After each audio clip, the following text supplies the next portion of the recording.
Here we go. Good evening and welcome to NUFC Matters with me, Steve Wraith. And we've got another former Newcastle legend to people of my age anyway, Peter Jackson. How are you, mate? Good to see you. I'm good, thanks, Steve. You? Yeah, absolutely great, mate. Now, so I put a photograph out on social media a couple of weeks ago of me as a young 12-year-old lad at St James's Park getting a photograph with my favourite player. And of course, it was you, Peter, back in the day when you first... I know you sent me the picture. It was fantastic. Loved it. Great stuff. Great memories. So you weren't a bad-looking lad. Why are you? What happened? I know. Well, the hair's gone. I had a bit of a Don. I had a Don Johnson thing going on for Miami Vice. I think. All right. But I'm more like Kojak now, mate. Good to see you. Obviously, from your perspective as a professional footballer. You started out at Bradford, so what was it like breaking into the team at Bradford and becoming a professional footballer first of all? Well, Steve, I was 16. I signed apprentice at 16. I got released by Burnley when I was 14 to 16. I was a schoolboy at Burnley, and I got released by Burnley. Then Bradford offered me a trial, and then I signed apprentice, and then I made my debut at 16.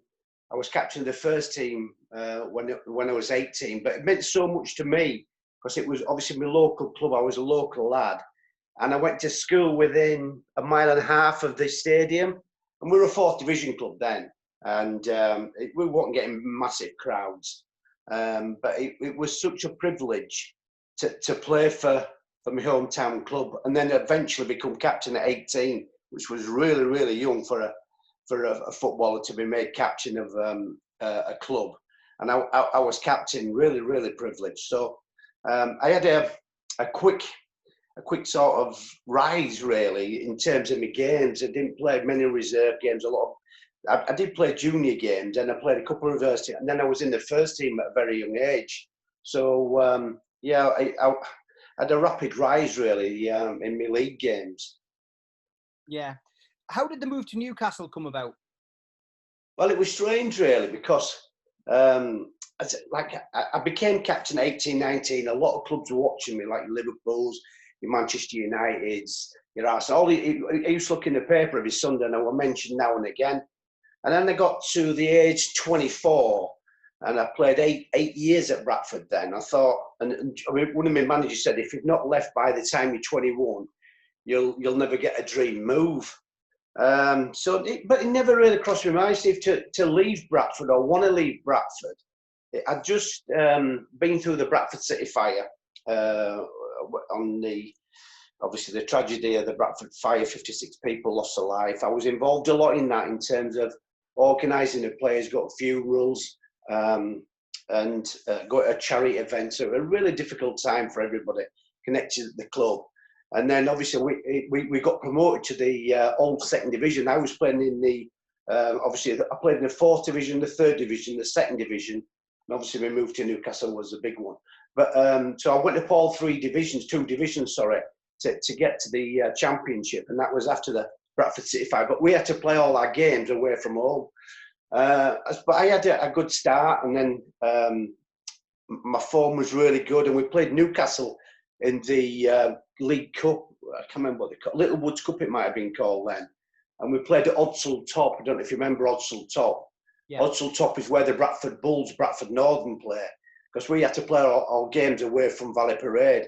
And we drew Newcastle in the second round, I think, of the Cup. And I had a really good game against them. And it was 2 legs. And same again, I went to St James's Park. And I had another really good game. And that was it, really. And I'll tell you the story how it happened after that. So it was all set up. I had 2 really good games, still not expecting to go anywhere. I was just happy plodding along at Bradford and try to win promotion with them. And then I went to a funeral on the Tuesday, a really sad day for me. I got home, and that was the day, Steve, where there were no mobile phones. Everything was on your landline. We just moved into a house in Bradford. It was a beautiful house. And I got a phone call from Trevor Cherry, our manager at Bradford City, and said, we've accepted a bid from Newcastle. They want to meet you tomorrow at Catterick. army camp. I thought, for your medical, which I thought were a little bit strange anyway. So we're driving up there one, and me and Alison went up, and I had my medical at Catterick, and then went from Catterick to St James's Park. But I always remember going across the bridge at Newcastle. It was just incredible. You know, the stadium rises out of the ground. It's like arriving in a spaceship. Particularly now, not in them days, but even then, though, I still got this feel that this has got to be a magnificent time for me in my life. But I thought that had gone. I'd been playing at Carlisle and Mansfield and Crewe. Now we've got Man United and Chelsea and Arsenal week in, week out. And they actually played in all 92 clubs at one stage in my career, which I don't think many players have done. But a really, really exciting time for me. Really exciting. For me and my family. Who was the manager, Peter? It was Willie McFall. I had a lot of respect for Willie because he was the one who invested. And this is a true story. So I turned up. I have my medical at Catterick. And then they go to St James's Park and they go Stan Seymour, I think was the chairman then. We met in the old offices there opposite where the ground were, the little offices, weren't there? Where the ticket office were and things. And I went there, signed my forms, did the deal. And then I said to Willie, excuse me, Willie, can I ask how much you've paid for me? I didn't have a clue. And that is honest truth. I didn't have a clue how much Newcastle United paid for me. I was thinking about 30 grand, something like that, 40 grand. And Willie said, we've equalled our record. I said, well, how much have you paid for me? He said, 250,000. Honestly, I couldn't believe it. I really could not believe it, that they played. And I equalled John Truick, was it? Yeah. Truick was an ex-player who I signed a couple of years earlier. But I equalled the record. I'm thinking, you think of all the famous names that played for Newcastle, legends of the game. And then he arrived, this unknown from Bradford, equalling the transfer record. I thought, wow. And it was just an amazing time for me. So exciting. My wife Alison was pregnant, 7 months pregnant. And then we drove up to Newcastle in my little mini metro. And we arrived in that car park after the medical. I think, wow. And then I got a sponsored car and a boot deal. And I think, you know, when you think you've made it, and obviously the Panini stickers. Yeah. And it was just an amazing time in my life and a chance that I couldn't turn down. What was the training facilities like? Whenever we get like ex-players on from your era in the 80s, you know, a lot of people don't talk fondly of Benwell. But for me, it was good because I wasn't used to the best at Bradford. We didn't have any money at Bradford. We didn't have good training facilities. So Benwell for me was like training at an international setup. It was brilliant for me. I know the gym were a bit dated, but I just loved everything about Newcastle. And but Benwell for me, it was luxury really to compare to what I was used to. I know a lot of players used to complain about it, but I never did. I just thought I just got on with it, and it was I'd say far better than what I was used to. Who were the other players who were at the club at the time, Peter? Who, you know, which names? Well, I went at a time where Newcastle West invested in players, and then soon after I arrived, Paul Goddard arrived. But at the club when I arrived, it was Glenn Roeder, John Anderson, Dave McCreary, Martin Thomas in goal, Kenny Wharton, John Anderson, Peter Beardsley, Gazza, Bogie, Kevin Scott. The club had just won the Youth Cup, I think, two years prior to me arriving. The fantastic youth team that won the Youth Cup, and obviously Gazza being the figurehead of that. So I arrived at a time quite luckily, really, because all these young players were coming through, and we were struggling. We really was struggling. I think when I went, they were bottom, I think, of the first division, and my debut was at Aston Villa. But my main aim was obviously to keep Newcastle United in the first division. And the arrival of Paul Goddard and a few others later on, Mirandinha came later on as well, the Brazilian. So we had a really, really good set of players, really. A good mixture of old and young. Yeah. What was your first game, Peter, in a black and white shirt? Aston Villa away, never forgot it. And so we arrive at your favourite place, Benwell. Is it still there, Benwell? Are the houses on that? Yeah, I mean, the training ground now, they moved obviously from there. Keegan moved them to Newcastle in Durham. And now they're obviously up in, Newcastle now. And it's a lot better, put it that way, but it's 20 years behind everybody else because of the lack of investment by the current owner. But that's a different story. Yeah. So I arrived for training Benwell, and then we play Aston Villa away. We're going down on the Friday. So the coaches meeting at 1:30 at St James's to go down to Aston Villa. And at that time, we had to buy, we went to Greg's for a sausage roll for lunch or a Cornish pasty or whatever. There were no like food laid on for us. We just got on the bus. Peter Beardsley had a ham and cheese sandwich with a bottle of tomato sauce. And I'm thinking, I've just left Bradford. Then I saw Gazza and Paul Stevenson walking across the car park with a Morrison's carrying bag with the boots and the sandwich in. I'm thinking, this is Newcastle United. This is the top club I'm playing for. But it really wasn't like that. It was like, looking back now on it, it was just like a youth team travelling away for a weekend. Does that make sense? Yeah. There were no like, we just had sandwiches and then a crate of beer came on bus, and it was just a bit surreal, really. Then it goes to Aston Villa, and I think we got beat 2-0, I think. I can't remember. But I was so nervous. I was really, really nervous, but really proud to go from the 4 divisions right to the very top. And I was at the top of my career then. And it was just incredible feeling. My first home game, we played Oxford, the return of Billy Whitehurst, and which was always a battle in itself, Billy Whitehurst. But incredible times for me, incredible times. What was it like playing somebody like Billy Whitehurst? I mean, I know Joe Allen used to describe him hard as goat's knees, I think was the way that he described him. He had to stand up to Billy. Billy, one of them that if he got on top of you, he'd trample you. He'd trample all over you. I remember when we are talking about when I signed for the club, the first game, they dropped Billy from the game. He didn't play and we beat him 2-0 at Odsall. Then we go up to St James's Park and I think we won 1-0. And Billy was coming back for the second game.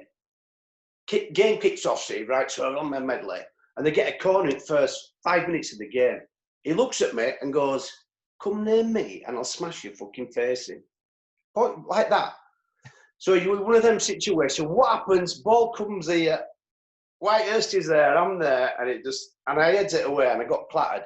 But if I'd have missed that header then, or he'd have got on top of me, he'd have trampled all over me. We'd have got beat. I probably wouldn't have got me moved.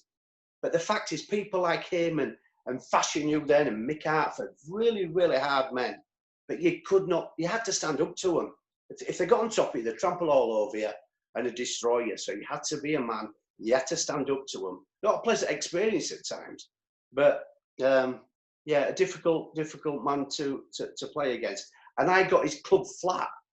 When he left to Oxford, I went to the club flat down, is it Stowell Street? I don't know if they still got there. Yeah, Chinatown.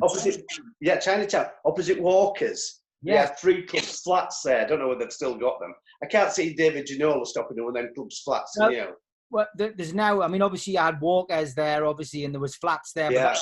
But the nightclub got regenerated. That's gone now because it used to be the old Dolce Vita. Then it became Planet Earth. But it's all executive plush flats down there now, mate. Are they? Yeah. Another quick story. So the first couple of weeks of me signing for Newcastle, the Metro Centre opened. I'd never seen anything like the Metro Centre, and so we had a babysitter for our little daughter, and we went to the pictures one night. And what came out of the pictures? Can you remember Rita Sue and Bob too? Yeah. Yes. Yeah. Do you remember that? I was born on that estate. It's called Buckshaw Estate in Bradford. So there's me, my wife's 8 months pregnant in the cinema at the Trafford Centre.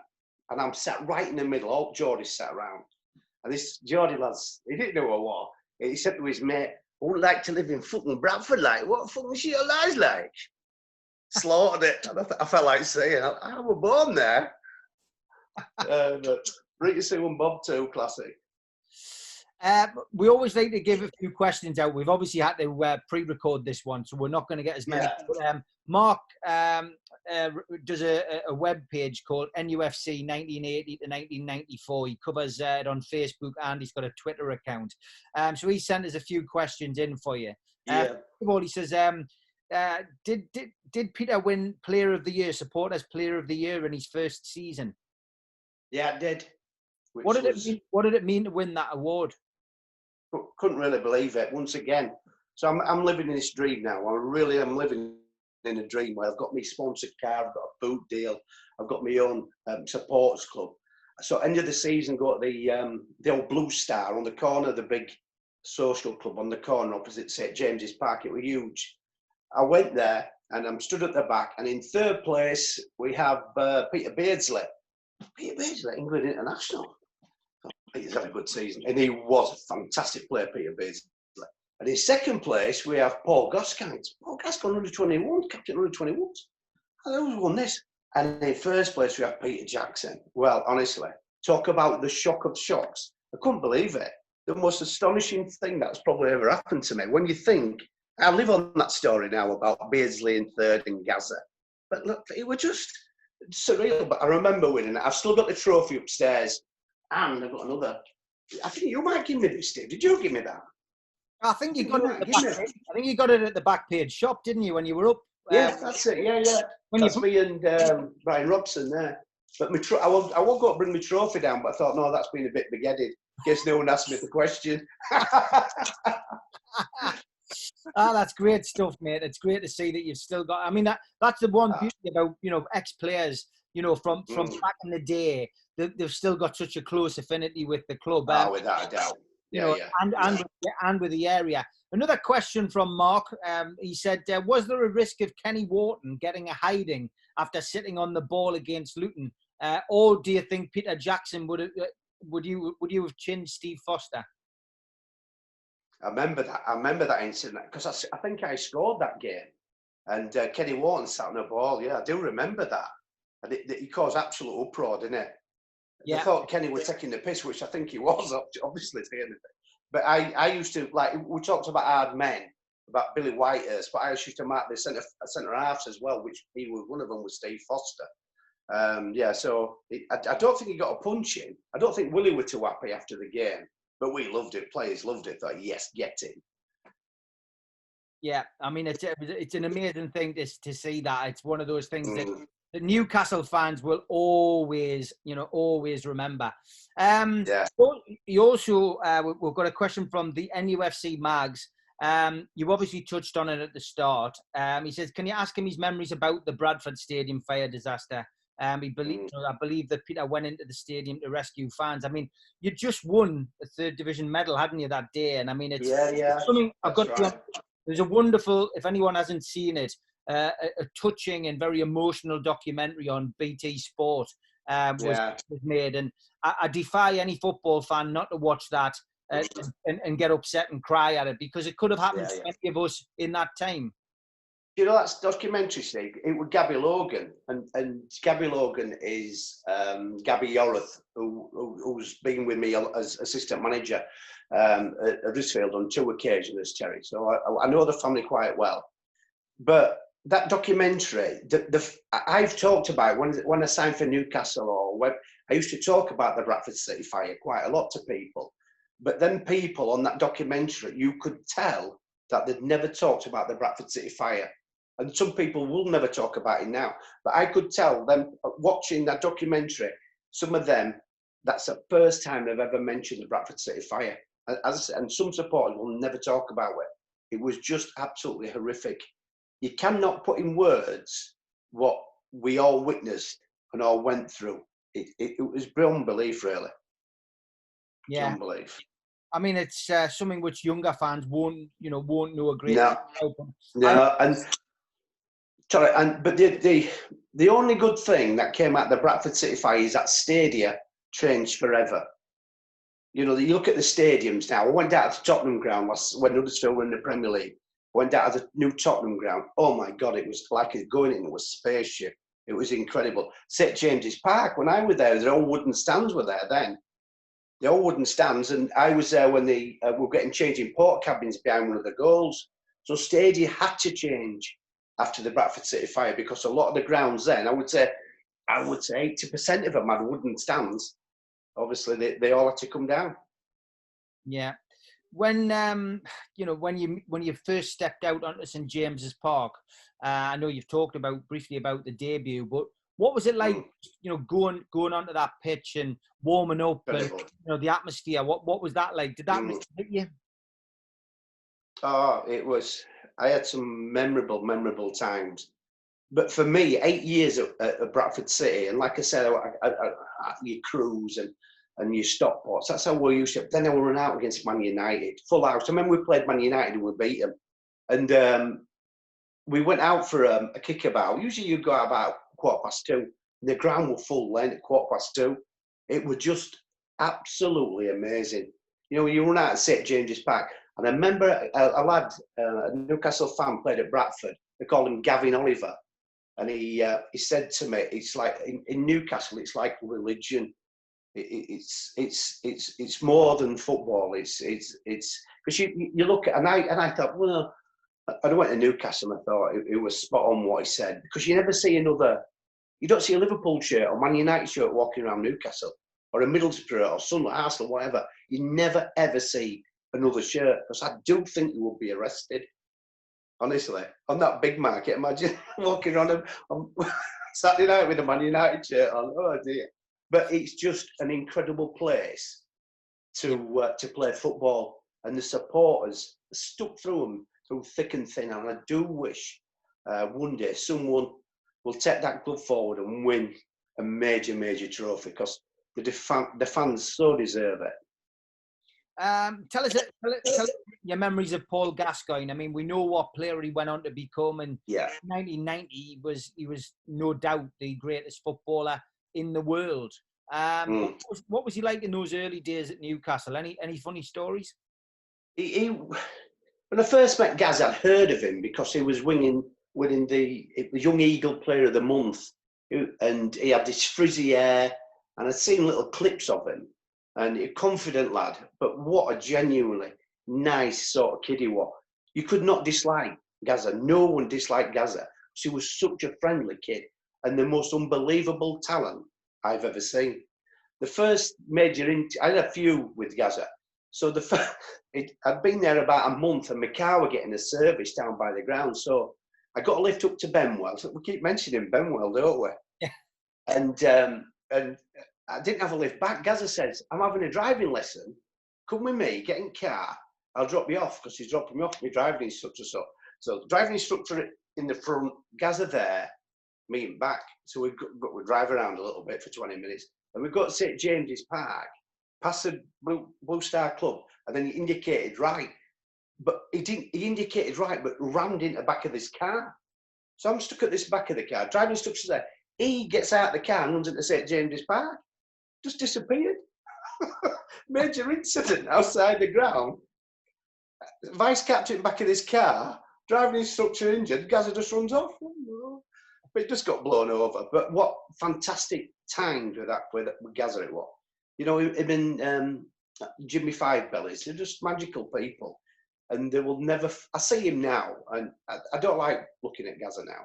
I just see this beautiful kid that I played football with, and so honoured and privileged to be with him at that time in his career. And like you said, he did come on to become the best player in the world, bar none. That injury against Notts Forest at Wembley, you remember the injury? Yeah. He'd have gone on and thinking, but magical times. Shouldn't have played that game, because he just lost his granddad the day before as well. He one of those. He was an emotional guy, wasn't he, Gazza? I've still got. I had. This is sort of kid he is. We had. Do you know Berghaus, the walking jackets? I don't know if you've heard of it. Berghaus, so about 200 quid, 250 quid. Anyway, so we all got one at Newcastle. They must have sponsored us, and they had Berghaus and then Newcastle United FC. I mean, the quality coats. So we all got them, and I was really proud. I got this new 250 quid coat. Gazza came out, and this kid said, Gazza, man, can I have your coat? And he just gave him this coat. So Gazza, what are you doing? He said, well, he wanted it. He was just so, I mean, they're just so daft and lovable. They were just great. Loved him. Yeah, daft as a brush, Gazza, and we always wish him well. Always, always wish him well on this show. A legend. Yeah. Best game for Newcastle. What game stands out for you? One of my best performances was probably Wimbledon away. I think we got beat in the League Cup. It was a night match down at Wimbledon, but I had one of them games where everything, I was marking Fashion You and blah blah blah. So that was one that sticks out. But the Man United game, when I told you about it, they were a lockout at 2:15. We beat Man United, I think 3-2. But the most game that sticks out is the West Ham game. We beat West Ham 4-2 at St James's Park, and it was my first ever live game. Because you remember, Steve, in them days, they were like the cup final on and England games. That were it, was it? It's not like it is now. You could watch football every night of the week. But back in them days, there were no live games on. Whether they're like 2 or 3, if that. And Newcastle, West Ham, don't know why that got chosen, because we were near the bottom, and West Ham, if they won that day, they'd gone top. And we beat them 4-2. Can you remember it? Yeah, I can. Absolute legendary. But for me, the other players, because there were a few internationals in the team, I've been on telly before, but I'd never been on television on a live game. There've been highlights, but never a live game. I remember there were a big article in the local paper down here. The next day, all Bradford watches Jackson in West Ham victory, and that was my standout game. That is a West Ham game, because we beat them 4-2, and it pulled us out of relegation. I had a good game, and there were an ex-England manager on saying how well I'd done and everything since I come from Bradford. So that's probably my standout game is the West Ham game. Yeah, that's it. I mean, great memories, from then. Yeah, I mean, you scored some goals as well, through your career, but you got goals at Newcastle as well. What was it like scoring in the black and white shirt? Ah, brilliant. You might remember this guy. Do you remember old Stevie? Yes. You called him old Stevie. He used to sell papers in Town Centre. Stevie Charlton. Oh, what a man he was. What a man he was. And he used to go all over, didn't he, Stevie? And sometimes he used to go into Newcastle, buy a paper off him. So he goes to QPR. And before the game, we're warming up, and it's AstroTurf. And Stevie's behind the goal, and he passes me this sweet. And I pretend to eat it, but I didn't eat it. And I scored. So every game after that, he used to give me a sweet, thinking this sweet have given me that goal-scoring power. But I do remember that at old Stevie. And Dodsey, remember Dodsey? Yes, I do as well, yeah. Some great... I'll tell you a quick Dodsey story. Go on, mate. End of the first season there, we played Notts Forest away, the last game. And last game of the season, Newcastle fans make an effort, don't they, to go to the last game. Where they got a ticket, they haven't got a ticket. So I'm up at, once again, Benwell. I'm up at Benwell, Dodge is up there. Tattoos all over, and comes up to me and says, "Why, hey, Peter, man, can I have your shirt after the game?" I'm thinking, I've promised it my brother, but I'm a bit frightened of this kid. "Yeah, you can have my shirt." "Yeah, of course you can." Thinking I'd never see him. So he goes to that thing. It's a 0-0 game. Roy Keane were playing. So game finishes. The referee had his whistle in his mouth. It's just about, and Dodds is there in front of me on pitch. "Jacko, man, give me a shirt." In front of me like that. Referee hadn't even finished blowing his whistle. Oh dear. Dodds, legends. Brilliant. Who was the best player you played with at Newcastle? Best player played with? Gazza, obviously. But Peter Beardsley was something special. On his day, Beardsley was unbelievable. Absolutely unbelievable. It's one of the two. It's really difficult to say which one of the two is the best, because they're such great players. They'll be legends forever up in the North East, and it was such a privilege for me to play with them two players.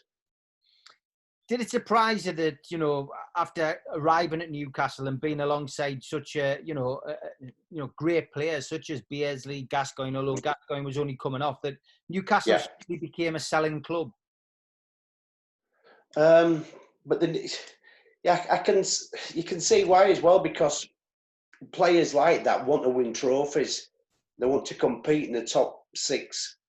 But fair enough, Willie did sign some players when they signed Morandinha, Paul Goddard, he brought John Hendry in, John Robertson came in, Andy Thorne, Dave Besson. So Newcastle did spend a little bit of money when I was there. But they just, I don't know, until they get in the top 6 of the Premier League, I think they'll always be a selling club. Yeah, I mean, shame to say that. Yeah, it is. I mean, obviously, essentially, we had the situation where Beardsley was sold, and we ended up, selling Gazza as well to Tottenham Hotspur. Waddle had gone as well, so the big three had all gone. We did spend some of that money on a new stand, but we did spend some of that money, of course, on players coming in. Unfortunately, the players that came in just weren't good enough, I suppose. Yeah, and it's all about being a manager, and I've been a manager as well, Steve, and I know what it's like when at times it's difficult when you're a manager and you've got money to spend. You have to spend it right, and sometimes signings work, and sometimes signings don't work. And then another signing that's come to Newcastle, got a free transfer because it hasn't worked out, goes to another club. Like John Robertson came, one of the top scorers in Scotland, couldn't score for Newcastle, then went back to Scotland and was top scorer again. He's got like 500 goals for Hibs, didn't he, or somebody? Sorry. But sometimes signings work and sometimes they don't. It's luck at times. Yeah, very, very true. Mark asks the final question from the supporters, and he just says, it seemed that, your departure was quite a strange one. He just wants to know what was the background behind you leaving Newcastle United? Right, and I regret this. I don't have many regrets in football. The departure from Newcastle was quite strange, really. So I had a really good season. I won the Player of the Year award. Second, I did all right. I held my own. I was there. And then I was struggling a little bit with injury towards the end of the season. But my downfall was my last ever game for Newcastle was at Everton, first game of the season. And Tony Cupty scored a hat-trick, and I was centre-half, and I played with Andy Thorne.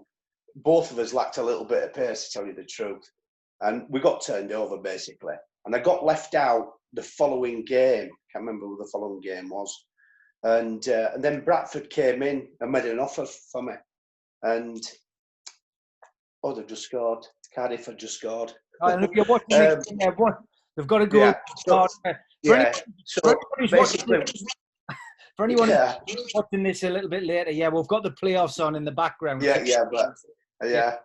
So Bradford came in and made an offer because they just sold McCall and Hendry. They wanted a legend to come back and someone they could identify with. They'd lost all the homegrown players, so they made a bid for me, and they offered me a 5-year deal. And I should have turned it down. I could have got a Blackburn, I could have got a Stoke, but I should have stuck it out at Newcastle.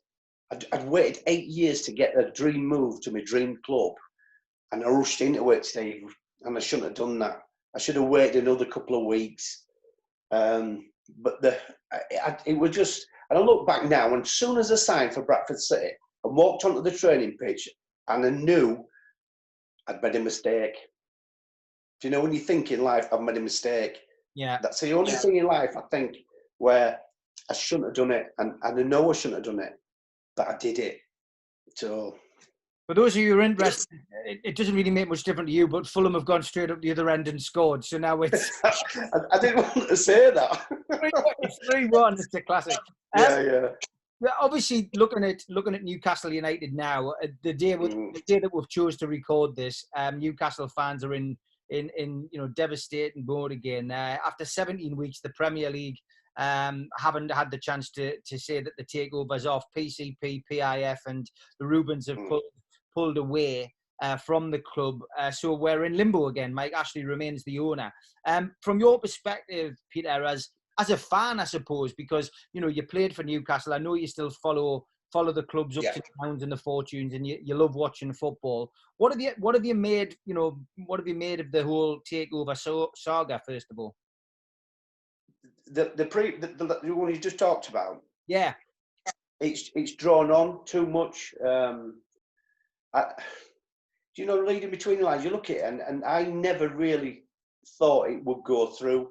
I don't know how far down the line the war or how serious it was, but the longer it went on, I was thinking in the back of my mind, there's something not right.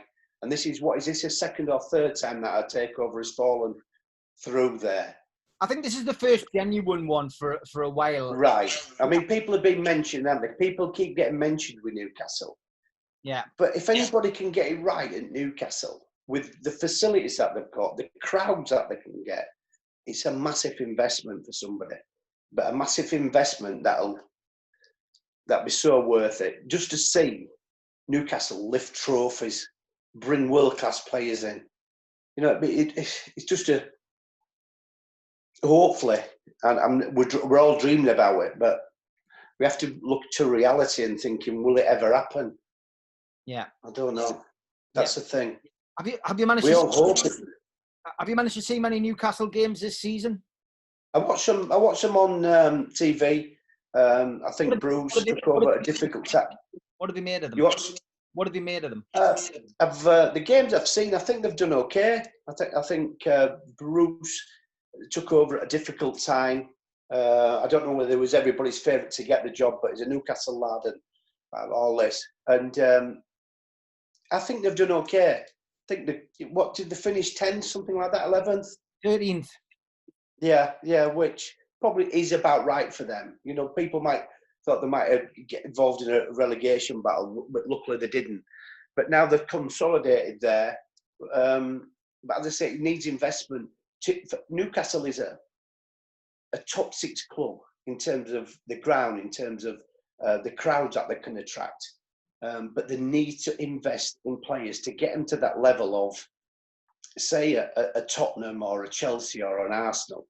You know, Newcastle should be up there. The size of the club and the support it gets, it deserves to be in that. But it needs a guy to come in with a lot of dough, and there's not many of them people around, Steve, except you, who can go in and spend that sort of money. There's not many people around. Yeah, I mean, it's an interesting situation that's developed, and Newcastle fans we've had worse than this, and you know, there's going to be clubs. There's going to be clubs after COVID in a lot worse state than others. There'll be some clubs, unfortunately, which will go out of business. Without a doubt. And at least Newcastle United aren't in that boat. But it's not looking good as far as the takeover is concerned at Newcastle. I don't think we're going to have one anytime soon now. I think Henry Maurice, unfortunately, who is an American businessman who's been linked, I think that's a bit of a red herring from our perspective. And I think we just have to prepare for life under Mike Ashley and life under Steve for the foreseeable. Just before we finish off, then, Peter, your final word to Newcastle fans. You got a chance to speak to them. I mean, it was an honour for me. I was down at the Premiership game at Huddersfield when Huddersfield played Newcastle down at the stadium, John Smith Stadium, last couple of seasons ago. And I went on the pitch to draw the half-time raffle, and they sang my name. Newcastle fans sang my name because I thought no one will recognise me, no one knows me. And that was such an honour. And I went in and said, "You're popular, right, in Newcastle, Peter? You were only there 2 years." And I'm only there just under 2 years. And I'll never forget them. And it's an old cliche, that. But I will never forget them. Players go on and move to other clubs and say this. But for me, it was genuinely a real passion and a real club. And I'm so sorry that I left when I did, and I shouldn't have done that, because it is one of the best clubs in the world for me. I love them.